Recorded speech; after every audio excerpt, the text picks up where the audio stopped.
PSC പരീക്ഷയ്ക്ക് വേണ്ടിയിട്ട് പഠിക്കുന്ന തുടക്കക്കാർക്ക് പലപ്പോഴും എങ്ങനെയാണ് പഠിച്ചു തുടങ്ങേണ്ടതെന്നൊന്നും അറിയില്ലായിരിക്കും അല്ലേ. എവിടുന്നോ എന്തൊക്കെയോ നമുക്ക് പഠിക്കാൻ കിട്ടുന്നു, അതെല്ലാം പഠിച്ചു തുടങ്ങുന്നു, റാങ്ക് ഫയൽ വായിക്കുന്നു, ഒരു അവിയൽ പരുവമായിരിക്കും. അങ്ങനെ എങ്ങനെയെങ്കിലും പഠിച്ചിട്ടൊന്നും കാര്യമില്ല. വെൽ പ്ലാൻഡായിട്ട് പഠിച്ചാൽ മാത്രമേ PSC കിട്ടുള്ളൂ. കാരണം ഇത് ഒരു വലിയൊരു എക്സാമാണ്. UPSC പോലെ തന്നെ വലിയൊരു എക്സാമാണ്. ഏറ്റവും കൂടുതൽ കോമ്പറ്റീഷനുള്ളൊരു എക്സാമാണ് കേരള PSC. ഉഴപ്പി പഠിക്കുന്നവർക്കോ അല്ലെങ്കിൽ പ്ലാനിങ് ഇല്ലാതെ പഠിക്കുന്നവർക്കോ വേണ്ടിയിട്ടുള്ളതല്ല PSC. വ്യക്തമായ ലക്ഷ്യത്തോടു കൂടി പഠിക്കുന്നവർക്ക് മാത്രമേ PSC കിട്ടത്തുള്ളൂ. അപ്പോൾ എങ്ങനെയാണ് എല്ലാവർക്കും പഠിക്കാവുന്ന രീതി അല്ലെങ്കിൽ റാങ്ക് ലിസ്റ്റിൽ കയറാൻ വേണ്ടിയിട്ട് എങ്ങനെ പഠിക്കാമെന്ന് കൂടി നോക്കാം. ആദ്യമേ പറഞ്ഞല്ലോ, വെൽ പ്ലാൻഡ് ആയിരിക്കണം. അങ്ങനൊരു നല്ല പ്ലാനിങ് ഉണ്ടാവണമെങ്കിൽ നമ്മുടെ കയ്യിലൊരു പ്ലാൻ ഉണ്ടാവണം. ഒരു സ്റ്റഡി പ്ലാൻ ഉറപ്പായിട്ടും നിങ്ങൾ ക്രിയേറ്റ് ചെയ്യുക. അതിന് വേണ്ടിയിട്ട് നിങ്ങൾക്ക് യൂട്യൂബിനെ തന്നെ ഡിപ്പെൻഡ് ചെയ്യാം. യൂട്യൂബിൽ തന്നെ പല കുട്ടികളും PSC എങ്ങനെയാണ് പഠിച്ചത് എന്നതിനെക്കുറിച്ചിട്ടുള്ള പ്ലാൻ ക്രിയേറ്റ് ചെയ്തിട്ടുണ്ട്. ഒരു മാസത്തേക്ക് പ്ലാൻ ചെയ്യുന്നവരുണ്ട്, ഒരാഴ്ചത്തേക്ക് പ്ലാൻ ചെയ്യുന്നവരുണ്ട്, ഒരു ദിവസത്തേക്ക് പ്ലാൻ ചെയ്യുന്നവരുണ്ട്. അപ്പോൾ അതിലേതാണ് നിങ്ങൾക്ക് സ്യൂട്ടബിൾ ആയിട്ടുള്ളതെന്ന് നോക്കി കണ്ടുപിടിക്കുക.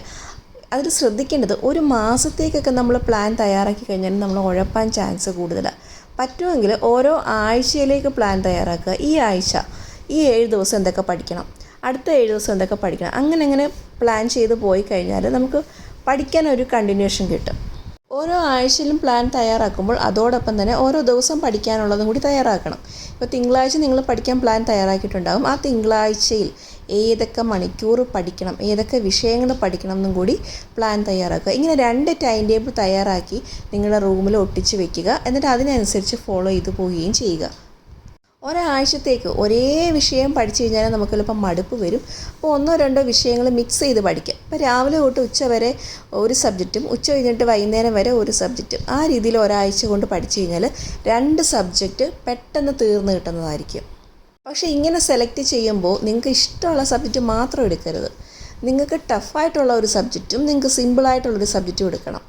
അതിൽ ടഫായിട്ടുള്ള സബ്ജക്റ്റ് രാവിലെ തൊട്ട് ഉച്ച വരെ പഠിക്കുക. അതേപോലെ സിമ്പിളായിട്ടുള്ളത് വൈകുന്നേരം പഠിക്കുക.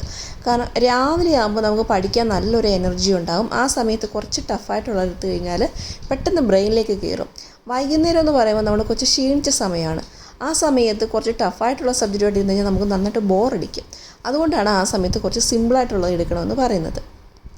ഇനി പഠിക്കാവുന്ന രീതിയിൽ ഏറ്റവും ശ്രദ്ധിക്കേണ്ട ഒരു കാര്യം, നമുക്ക് പല സ്റ്റഡി ടെക്നിക്സ് ഉണ്ട് കേട്ടോ. ഫെയ്മാൻ ടെക്നിക്സ് അല്ലെങ്കിൽ മൈൻഡ് മാപ്പിംഗ് ടെക്നിക്സ്, അങ്ങനത്തെ കാര്യങ്ങളുണ്ട്. അപ്പോൾ നിങ്ങളിപ്പോൾ ഹിസ്റ്ററി പഠിക്കുമ്പോൾ ഒരുപാട് വർഷങ്ങൾ കാണും. അതെല്ലാം ഓർത്തിരിക്കുക എന്ന് പറയുന്നത് ഭയങ്കര പാടാണ്. അപ്പം നിങ്ങളൊരു ട്രീ വരയ്ക്കുക. അതിന് നടുക്കായിട്ട് അത് ഏത് ഇൻസിഡൻ്റ് അല്ലെങ്കിൽ ഏത് സംഭവമാണെന്ന് അവിടെ എഴുതി വെക്കുക.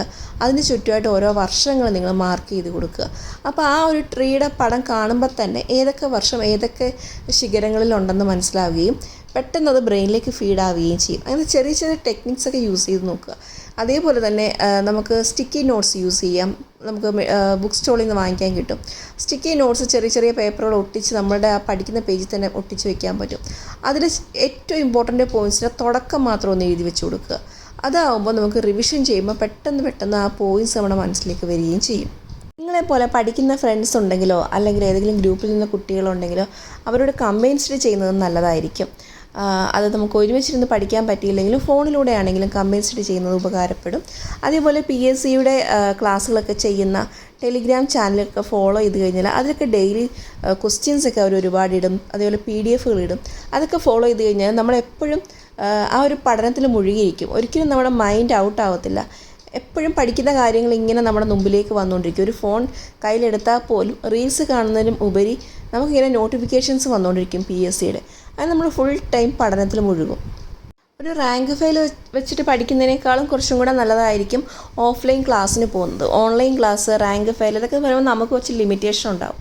പക്ഷേ ഓഫ്ലൈൻ ക്ലാസ്സിന് പോകുകയാണെങ്കിൽ ഡെയിലി അവർ ക്വസ്റ്റ്യൻസ് ചോദിക്കും. അതിൻ്റെ ഒരു ടെൻഷൻ കൂടി നമ്മൾ നന്നായിട്ട് പഠിച്ചു പോകും. അതുകൊണ്ട് പരമാവധി ഓഫ്ലൈൻ ക്ലാസ്സുകൾ എടുക്കുക. ഇനി അതല്ല നിങ്ങൾക്ക് സമയമില്ലെങ്കിൽ ഓൺലൈൻ ക്ലാസ് അല്ലെങ്കിൽ ഒരു റാങ്ക് ഫയൽ ഡിപ്പെൻഡ് ചെയ്യാം.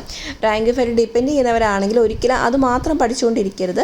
റാങ്ക് ഫയലിലെ ഒരു ടോപ്പിക് പഠിക്കുമ്പോൾ ആ ടോപ്പിക്കിൽ നിന്ന് നിങ്ങൾക്ക് മനസ്സിലായ കാര്യങ്ങൾ നിങ്ങൾ നോട്ട്ബുക്കിലേക്ക് പകർത്തുക. അതേപോലെ തന്നെ അതുമായിട്ട് ബന്ധപ്പെട്ട ടോപ്പിക്സ് യൂട്യൂബിൽ സെർച്ച് ചെയ്യുക. എന്നിട്ട് അതിൻ്റെ ക്ലാസ്സുകളോട് കേട്ടിട്ട് എക്സ്ട്രാ പോയിൻറ്റ്സും കൂടി നിങ്ങൾ ആ ബുക്കിലേക്ക് എഴുതി വെക്കുക. ഈ ബുക്ക് ഉറപ്പായിട്ട് എല്ലാ സൺഡേയും നിങ്ങൾ റിവിഷൻ ചെയ്യാനും മറക്കരുത്.